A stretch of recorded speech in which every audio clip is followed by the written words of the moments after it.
Welcome back to Science Fantastic with Professor Michio Kaku. On Science Fantastic, we profile the amazing, jaw-dropping scientific discoveries which are revolutionizing our world and touching our lives.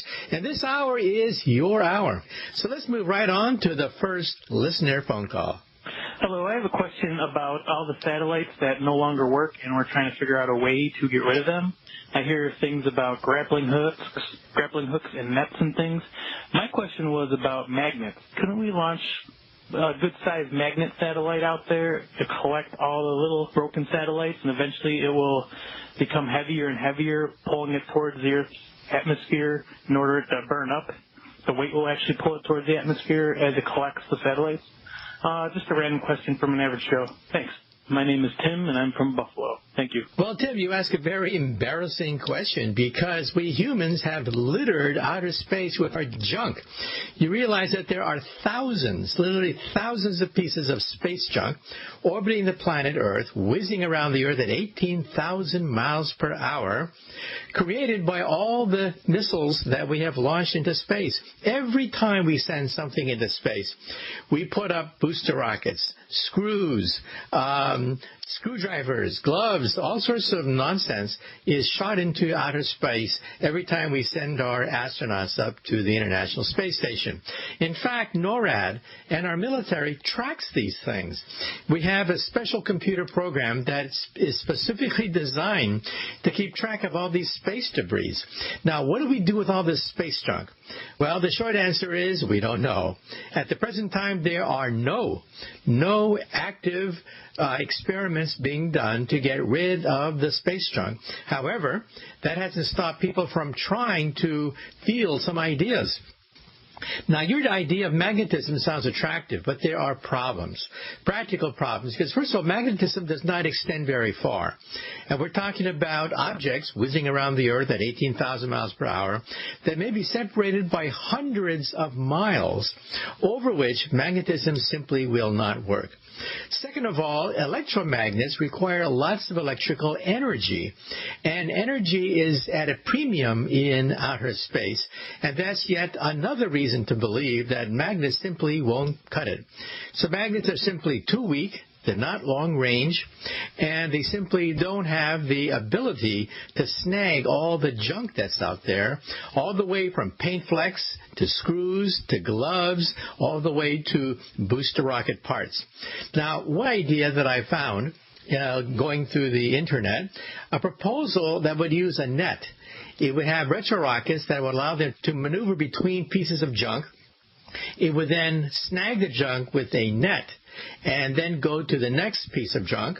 And after that, it would simply dive back into the atmosphere and burn up. So there's no necessity to bring it back to the surface of the Earth. It would simply burn up like a meteor in outer space. But, well, if you can figure out a better way to do it, call a press conference. Call the military. Because at the present time, we are clueless as to what to do with an economical, practical way to get rid of all the space junk. And it's going to be a very big problem for our astronauts as they move on to the moon and Mars.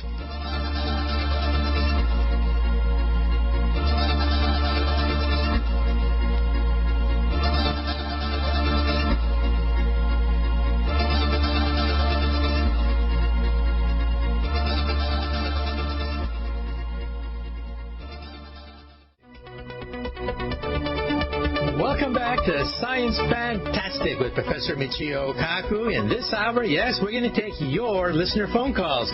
Let's take the next listener phone call. Yes, Dr. Kaku. My name is Chris Guffey. I'm from Washington, D.C. I have a question about gravitational waves. I'm a little confused as to its nature. Does it behave like light and it's its own independent waving entity like electromagnetism?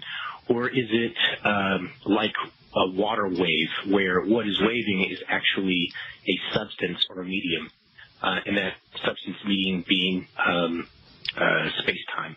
I've had a heated debate, and I can't find a satisfactory answer, so I would appreciate one. Thank you very much. Okay, well, the answer is very simple.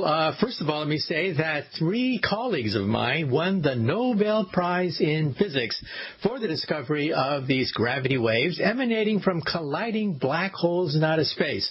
Who would have thought that we would have instruments sensitive enough to detect emissions from the collision of 2 black holes a billion light years from the planet Earth? So it took 1 billion years for that cosmic radiation, gravity waves from colliding black holes to actually hit the planet Earth. Well, according to Einstein, space and time are like a fabric that can be stretched, also a fabric that ripples. So think of throwing a pebble into a pond. When you throw a pebble into the pond, you get water waves that emanate from the center of the impact. Well, that pond is similar to space-time, and the ripples on the fabric of space-time are gravity waves.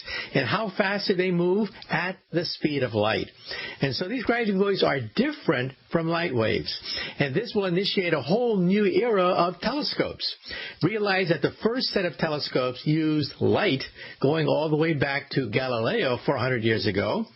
That was the first generation of telescopes. The second generation of telescopes dates back to World War II, when we used radio waves, and we detected radio waves from galaxies in outer space. And now we're entering the third era, when we're not using light, we're not using radio, but we're using ripples in the fabric of space-time itself.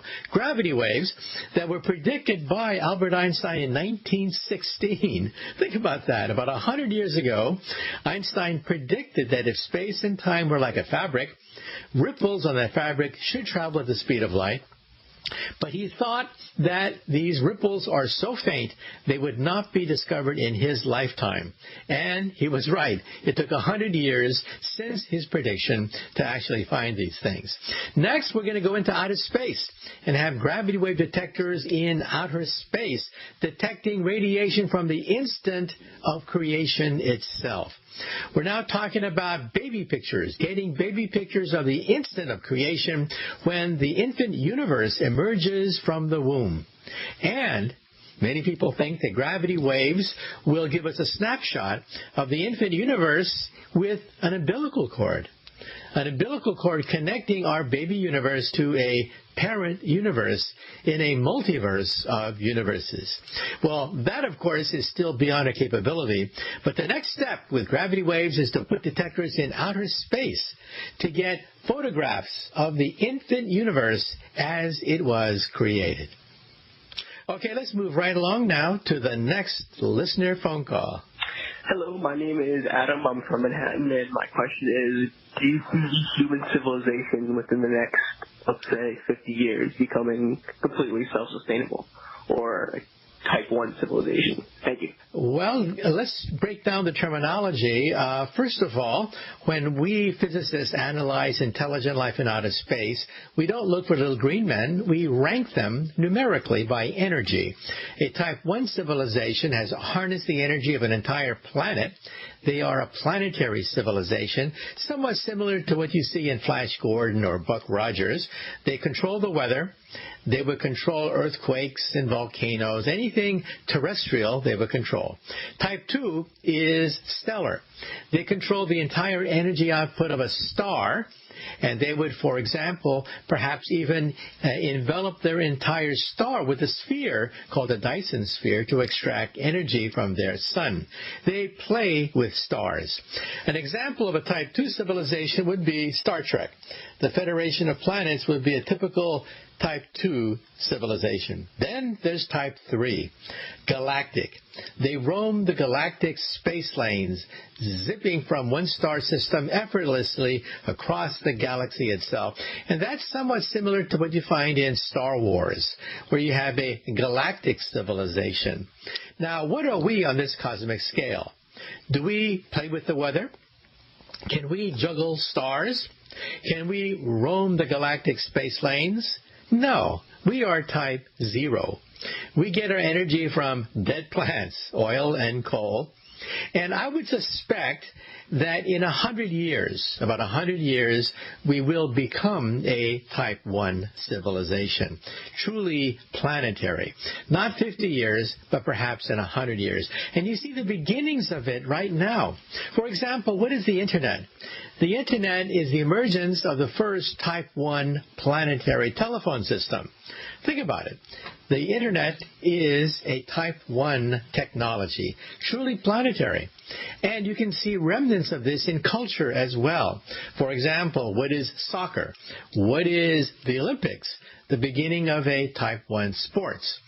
What is the European Union? Well, the beginning of a type 1 economy. What is the type 1 language that these people will speak? Probably English, because if you go to the Internet, the number one language on the Internet is English, followed by Mandarin Chinese. And even a type 1 music is emerging. We have rock and roll and rap. A type 1 culture is emerging in high fashion. Take a look at Gucci or Chanel. We find those luxury brands anywhere on the planet Earth. Now, the caller asked, will we become truly self-sustaining? Well, in 100 years, I think so. But even before that, there are good indications that we will become self-sustaining. First of all, the electric battery. People wonder, why don't we have the solar age or the wind age? All the propaganda from Hollywood about solar power never came to be. Well, the problem with solar power is not the solar cell at all. It is the battery. The lowly battery storage is the number one problem because, of course, what do you do when the sun doesn't shine or the winds don't blow? You need batteries. And that's been the weak spot toward a totally self-sustaining civilization. But the price of batteries has been dropping about 7% a year as inventors and entrepreneurs jump on the bandwagon to create the super battery of the future. Then after that, I would expect fusion power to become a reality. Within the next 15, 20 years or so in southern France, the ITER fusion reactor, costing about $12 billion, will generate more energy than it consumes, and we could be entering the fusion era.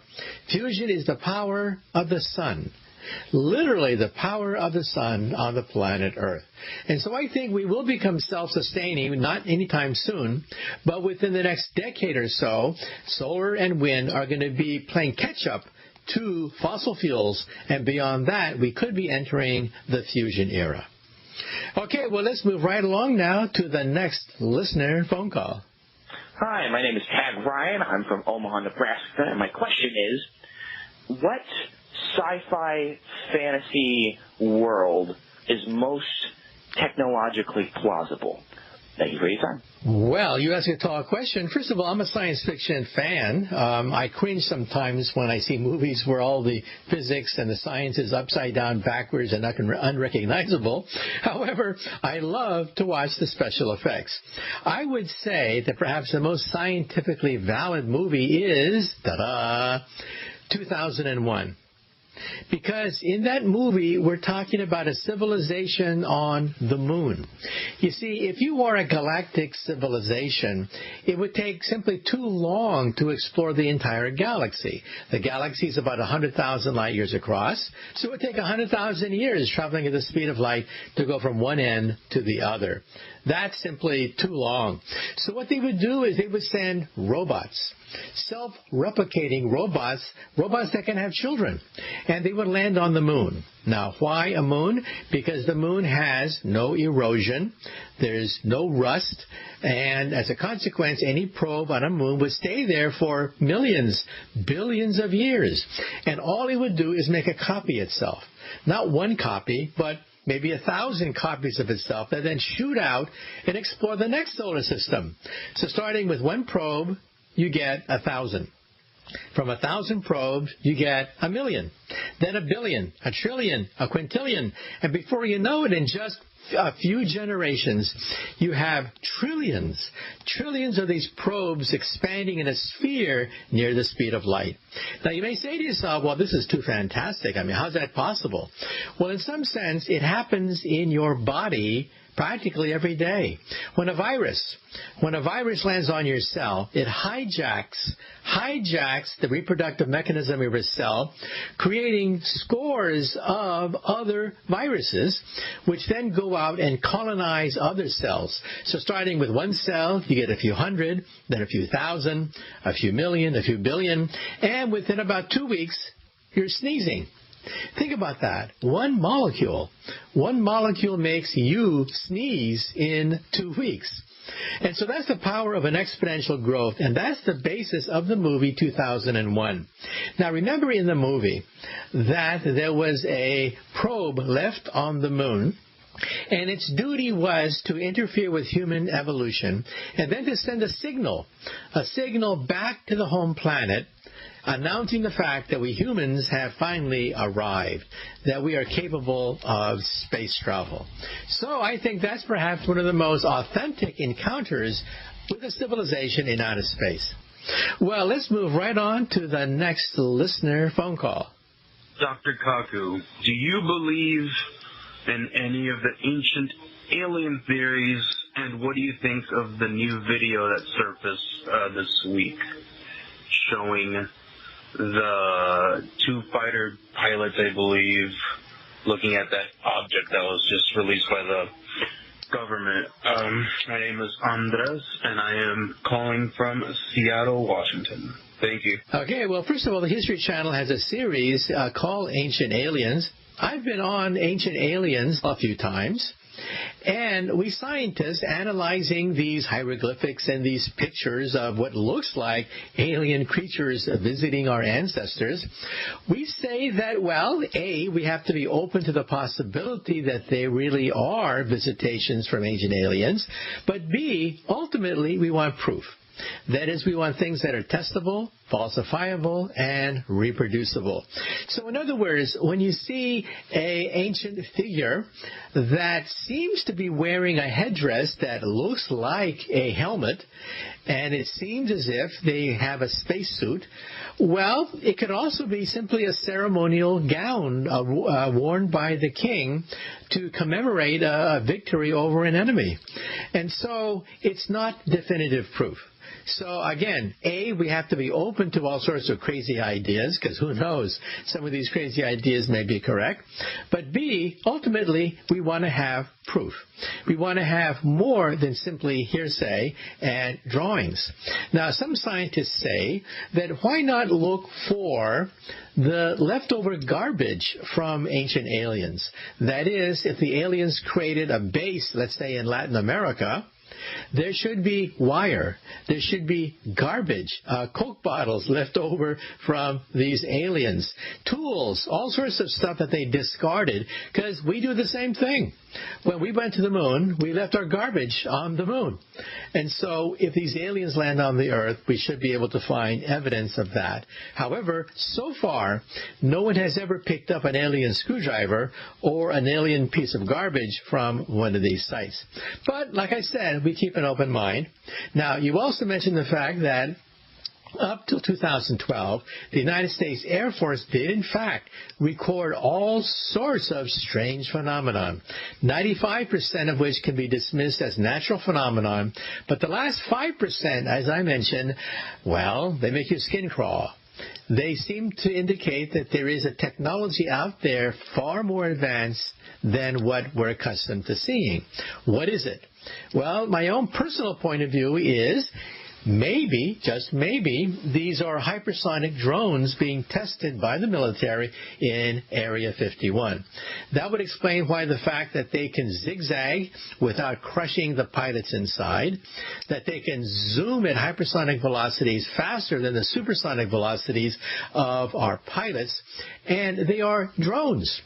They don't have to have pilots that will be subjected to G-forces and be crushed by all the maneuvers of these devices. Or, hey, Maybe they really are aliens from outer space. I'm a scientist. Until I see definitive, hardcore proof, evidence of these things, I cannot say that this is evidence of visitation. But was it a good thing to spend $22 million of taxpayers' money on this project? Many scientists say no, it was not worth it. I disagree. My attitude is, you never know. Perhaps we have been visited. Perhaps there are aliens from outer space coming by and interacting with humans. It's something that cannot be dismissed. But the debate will go on for decades into the future until someone can come up with hard proof.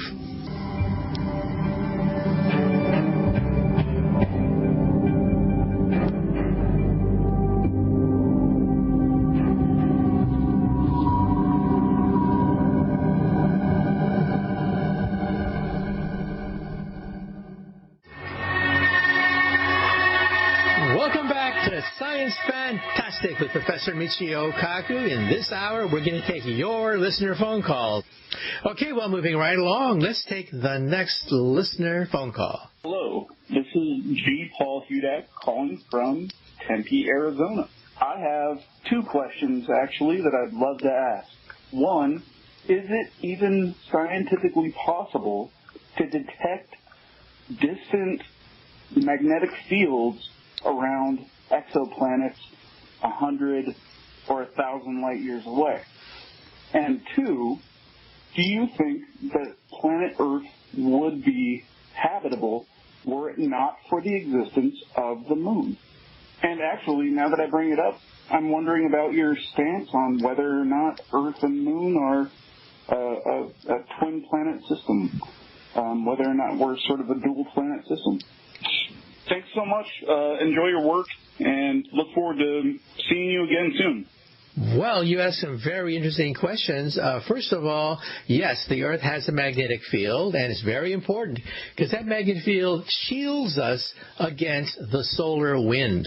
If we lose our magnetic field, the solar wind would then hit our atmosphere and literally blow our atmosphere into outer space over millions of years, and we would choke.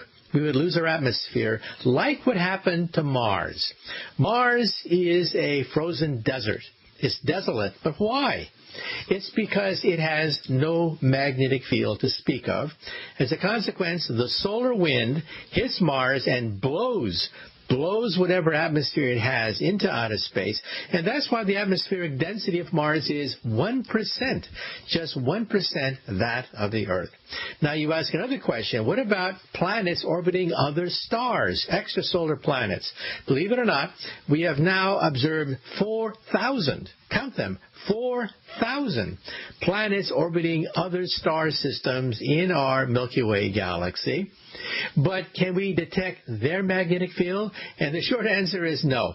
Our instruments are simply not sensitive enough to give us a detailed look at their magnetic field, which would be important for them to preserve an atmosphere.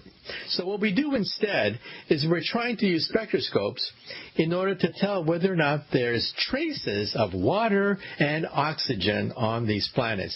So far, yes, we have found evidence that some of these planets seem to have oxygen or at least water in their atmosphere, meaning that they probably do have a magnetic field which protects them against the solar wind.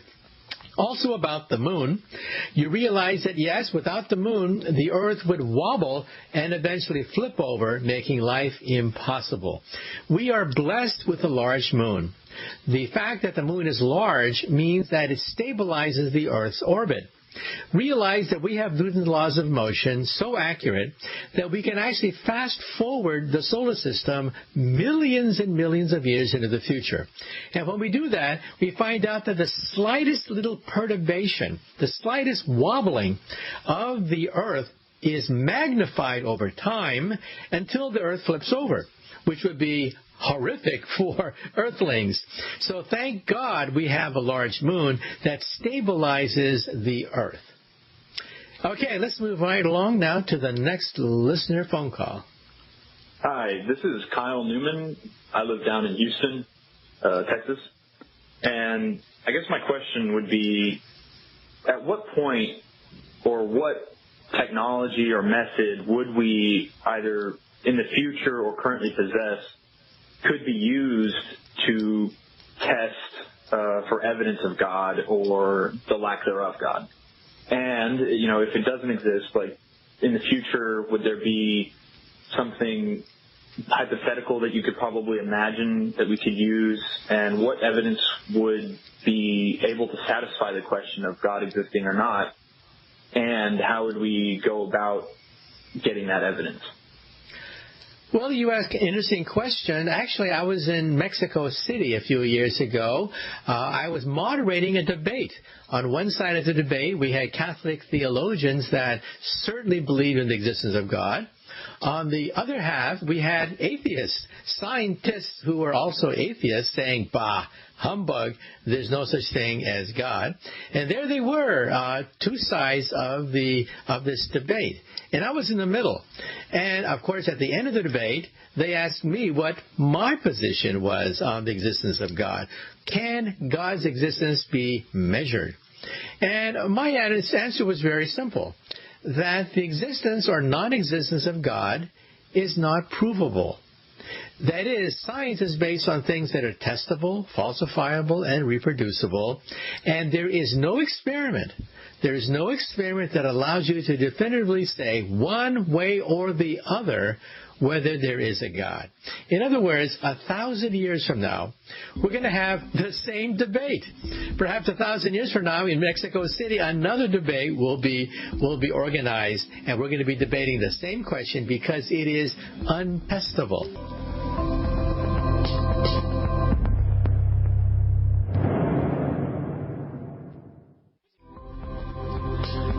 Welcome back to Science Fantastic with Professor Michio Kaku. On Science Fantastic, we profile the amazing, jaw-dropping scientific discoveries which are revolutionizing our world and touching our lives. And this hour, once again, is your hour. Okay, let's go right on to the next listener phone call. Hi, I'm just phoning about a question for Dr. Kaku. I want to know about this nuclear fusion power generation. It seems to me like it's violating the third law of thermodynamics. I'm not sure how you're going to get all this energy for free, but maybe you could elaborate on that for me. Thanks.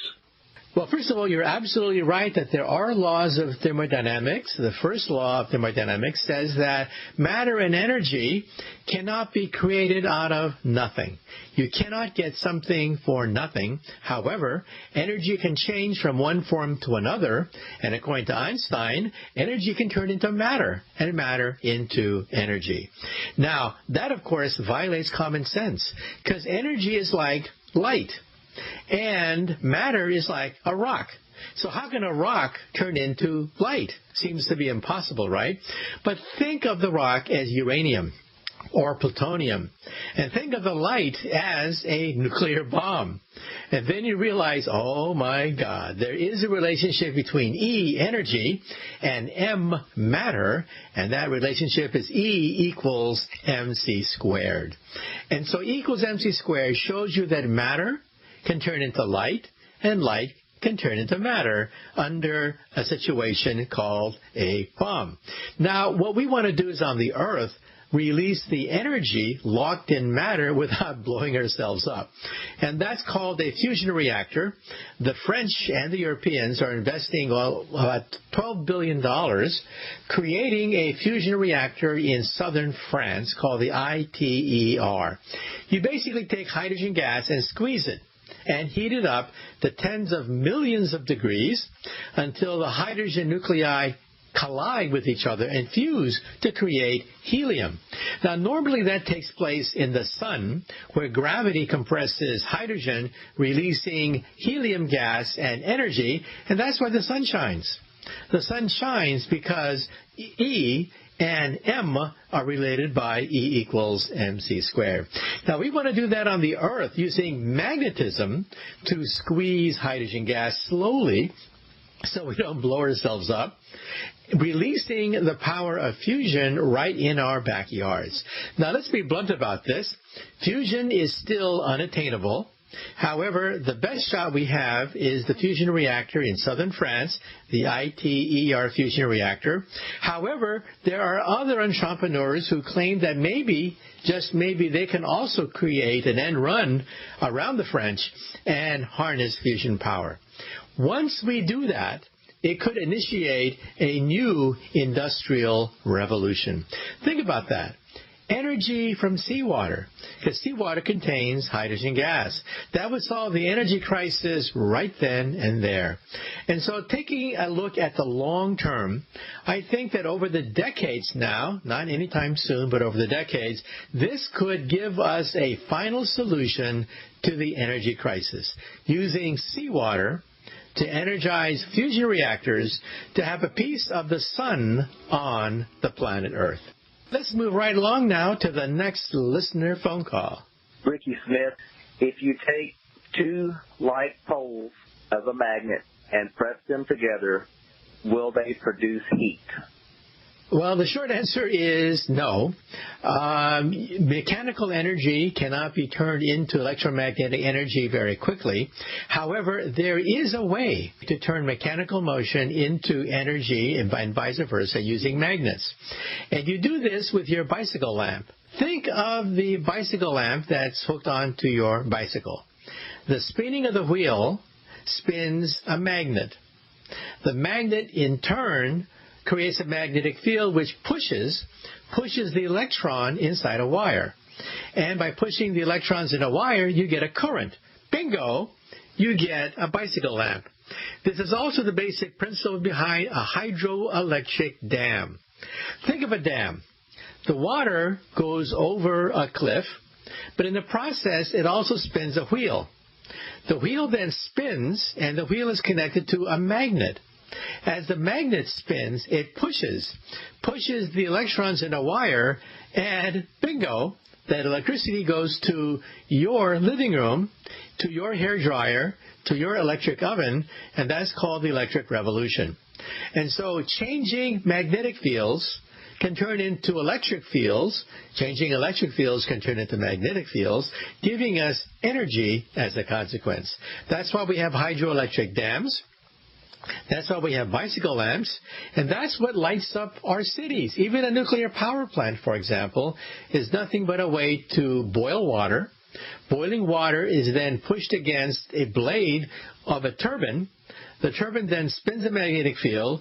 The magnetic field pushes the electrons in a wire, and bingo, you get energy from nuclear power. So that is how the industrialized revolution took place, which uses the work of Michael Faraday and the work of physicists who worked out the laws of electricity and magnetism. So again, simply by putting two magnets together, that's not enough to create heat.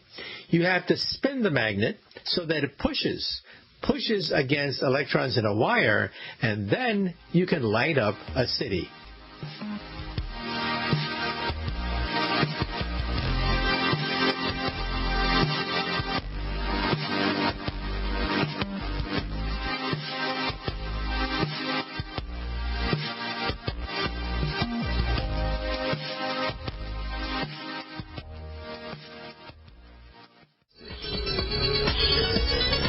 Welcome back to Science Fantastic with Professor Michio Kaku. Every week on Science Fantastic, we explore the cutting edge of science.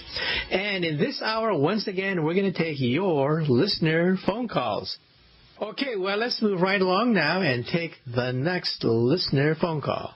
Hi, so my question is, if the universe came from the Big Bang, so from a single point, why is the Andromeda Galaxy destined to collide with our galaxy in the near future? Well, in the near future.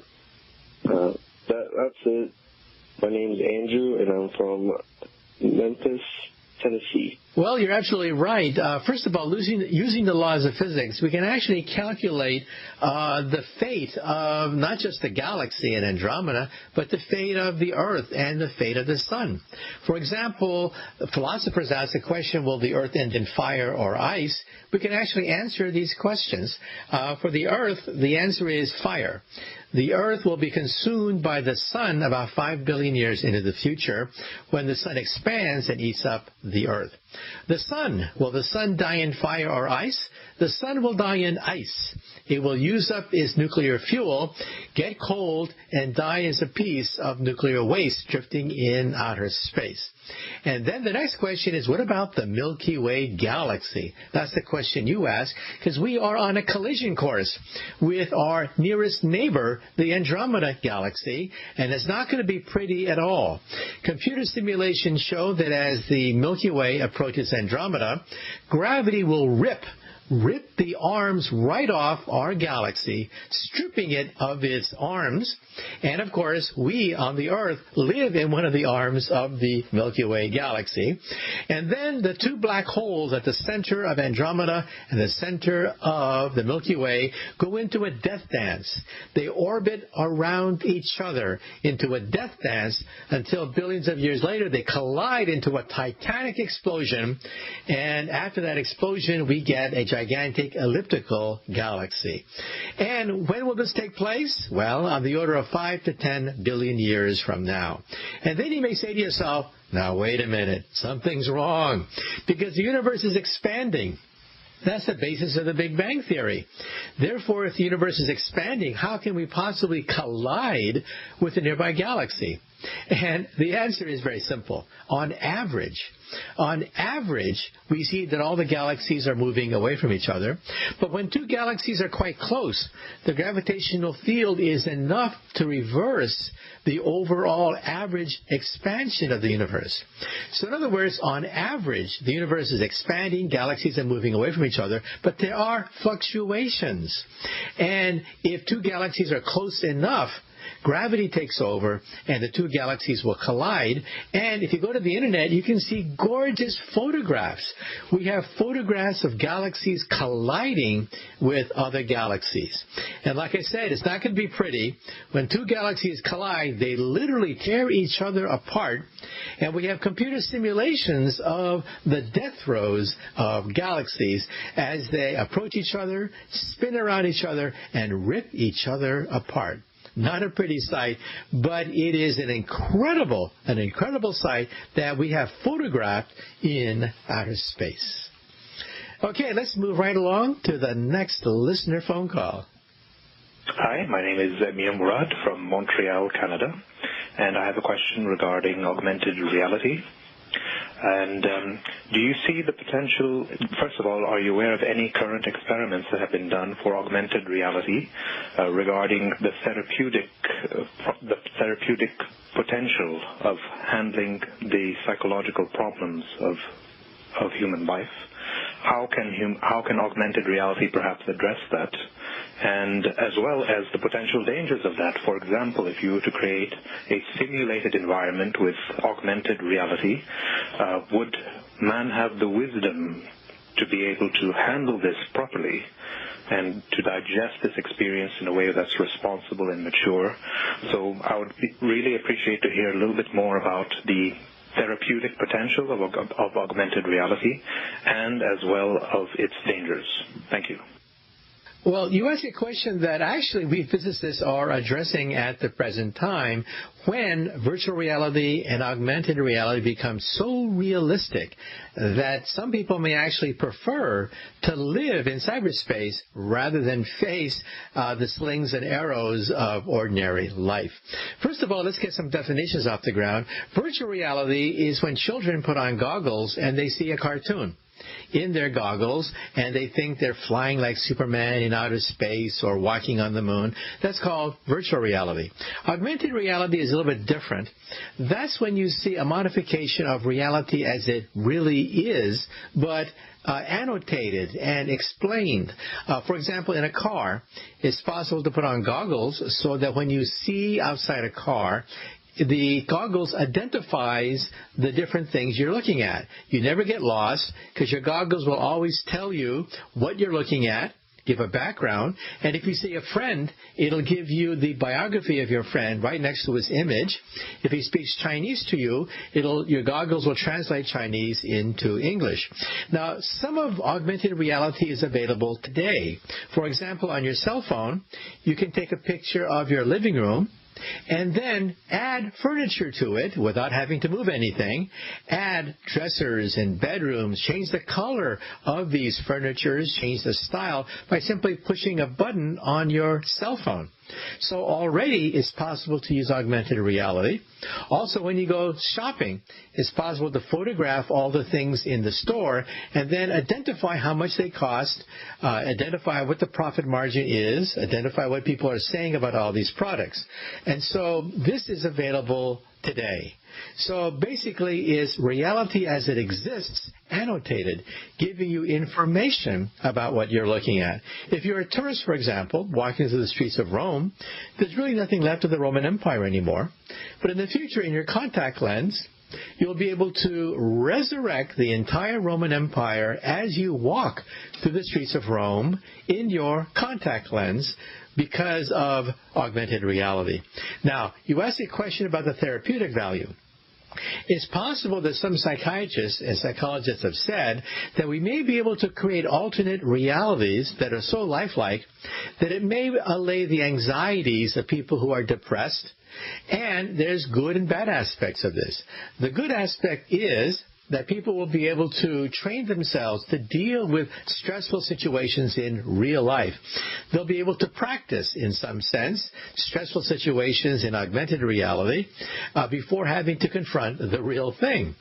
And so there could be a therapeutic value to augmented reality.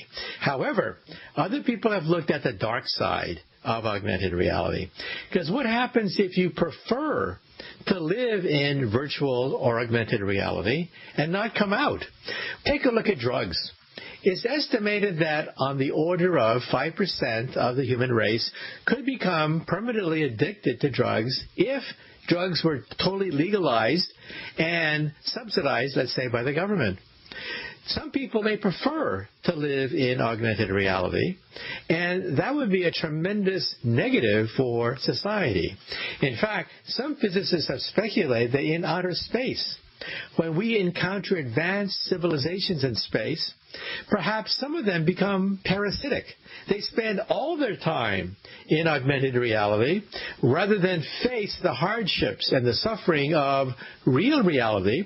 And some people think maybe that's why the aliens don't visit us. In fact, I have a friend of mine, Professor Paul Davies, a physicist in Arizona, who has written about the fact that maybe, just maybe, that's one reason why we're not visited by aliens in space, because they prefer to live in augmented reality, just like drug addicts.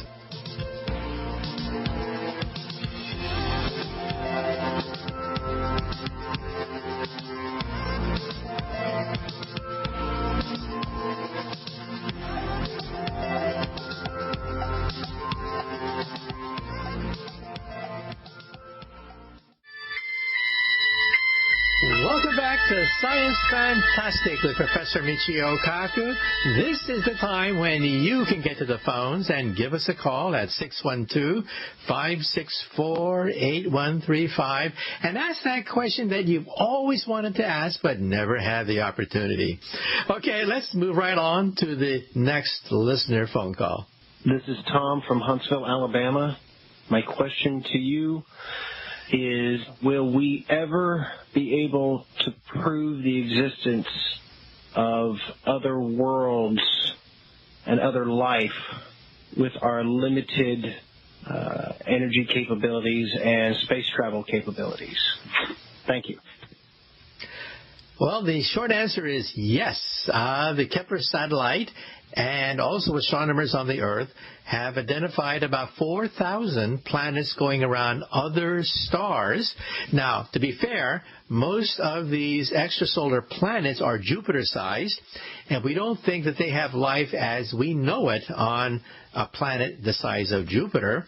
But we also now have found a handful of planets that are almost twins of the Earth. And so when you're looking out of space tonight, when you go outside and look in outer space, realize that somebody could be looking back at you, because we now have a census of the Milky Way galaxy. A census.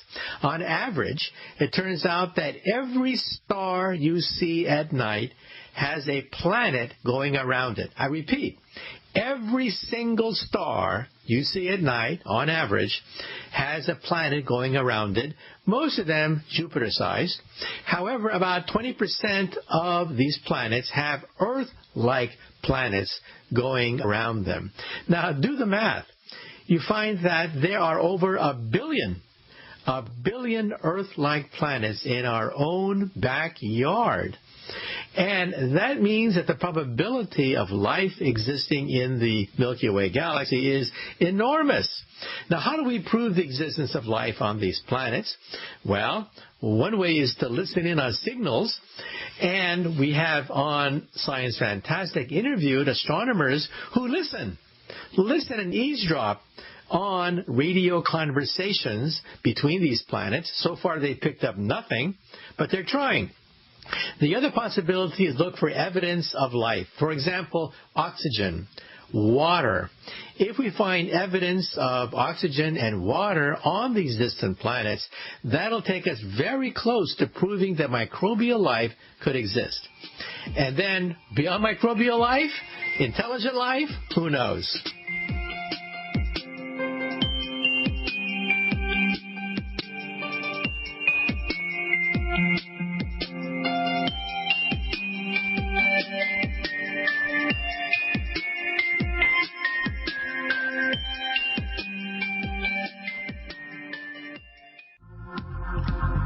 Welcome back to Science Fantastic with Professor Michio Kaku. The lines are open. Okay, well, moving right along, let's go to the next listener phone call.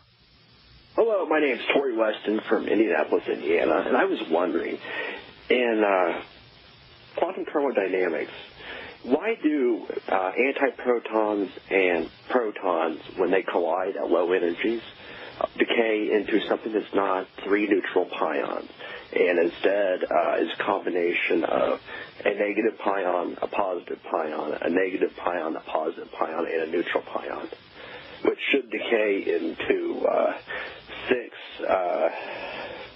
photons in the 3-pion model.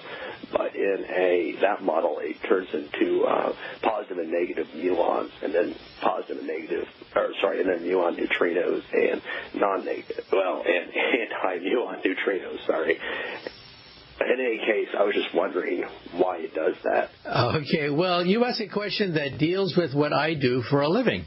What I do for a living is not, of course, simply be on radio and answer questions from the general audience. I'm a physicist. I work in something called string theory, which we think explains what happens when protons collide. We think it is, quote, the theory of everything. Mother Nature can be described by 2 different theories. The first is Einstein's theory of gravity. The second theory is the Standard Model that you're referring to. The Standard Model explains why we have protons and pions and neutrinos. We have a zoo of subatomic particles, thousands of subatomic particles every time we smash protons into other protons. And we want to make sense of all this chaos. Well, we think that the way to summarize all of that is with what is called string theory. String theory says that a proton is not really a dot at all. A proton consists of 3 quarks, and a pion, as you mentioned, a pi meson, consists of a quark and an antiquark. Well, then you may say to yourself, well, smarty pants, if a proton is made out of a quark, then what is a quark made out of? We think that a quark is nothing but a vibration of a tiny string.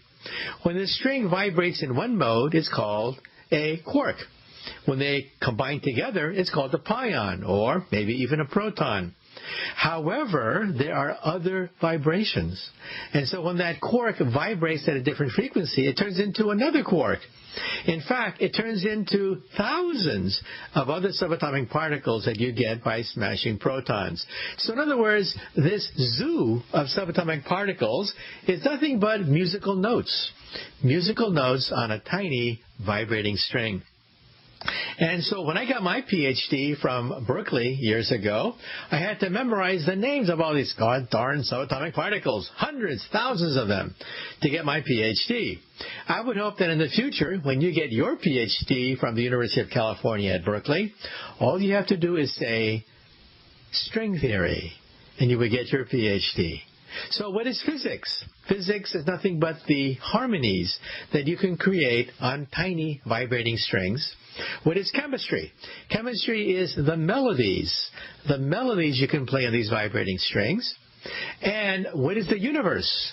The universe is a symphony of strings. And then what is the mind of God? The mind of God that Einstein spent 30 years of his life trying to decipher. The mind of God, we think, is cosmic music resonating in 11-dimensional hyperspace. That, we think, is the mind of God. And then you ask a very specific question of the decay modes of when you slam protons together. And the answer is simple. All decay modes are possible unless they violate a quantum number. That's how we determine which processes are possible.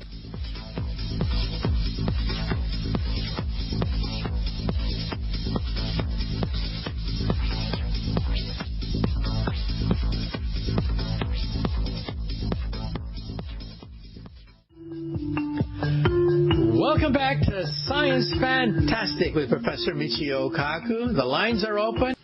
Okay, let's move right along now to the next listener phone call. Hi, this is Whit Ostrenko from Tampa, Florida. Do you think that basic scientific research could be funded through crowdfunding or possibly through initial cryptocurrency coin offerings in the future, or maybe even at the present time? Well, you ask an intriguing question because Bitcoins are the talk of the town, and some people are saying, well, maybe we can channel some of that greed and some of that financial activity around Bitcoins. First of all, Bitcoins are, in some sense, virtual money. But as you know, anything can be worth something as long as somebody is willing to buy it.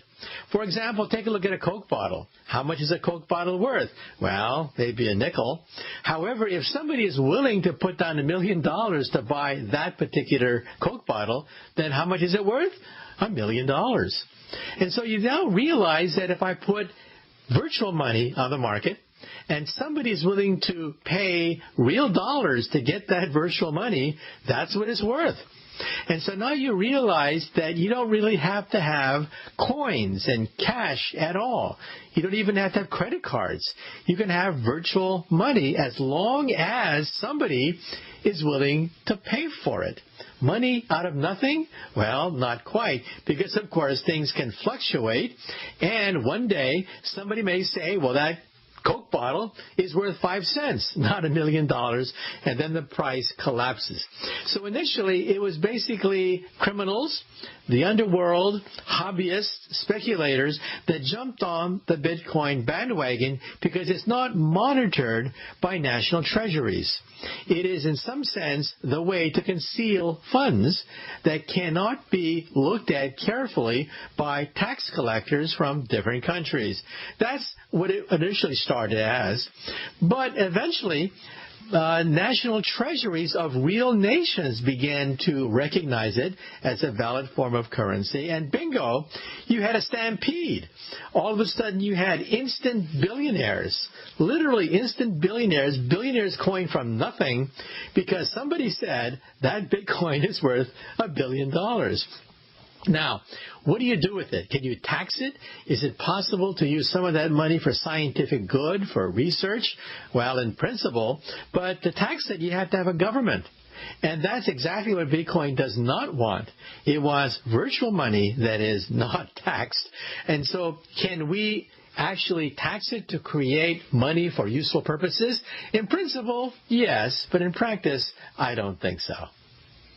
Okay, let's move right along to the next listener phone call. This is Mark Fraser in Chantilly, Virginia.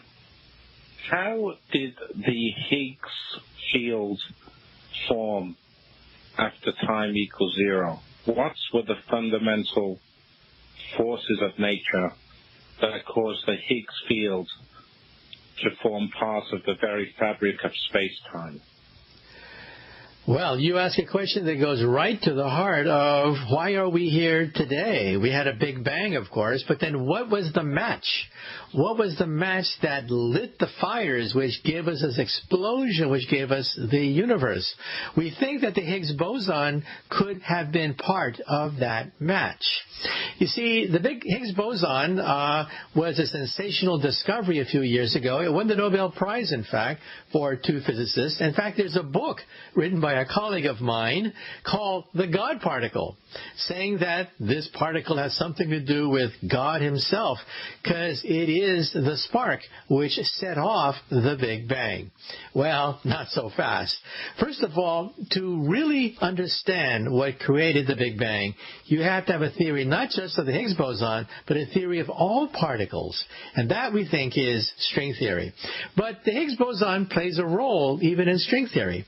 You see, in order to get the spark to get off the ground to ignite the universe, you have to create an instability, an anomaly, in order to make sure that the universe begins to undergo what is called a phase transition at one particular point. That's what the Higgs boson does. Think of a crystal, a beautiful crystal that existed before the Big Bang, but it had a defect. And that defect allowed it to crack and then explode. Well, that crack is the Higgs boson. So we think that the Higgs boson has something to do with cracking the crystal. Now, what I do for a living is try to create the crystal. The crystal, we think, is the symmetries of string theory. Gorgeous symmetries which make the universe possible. But what set it off?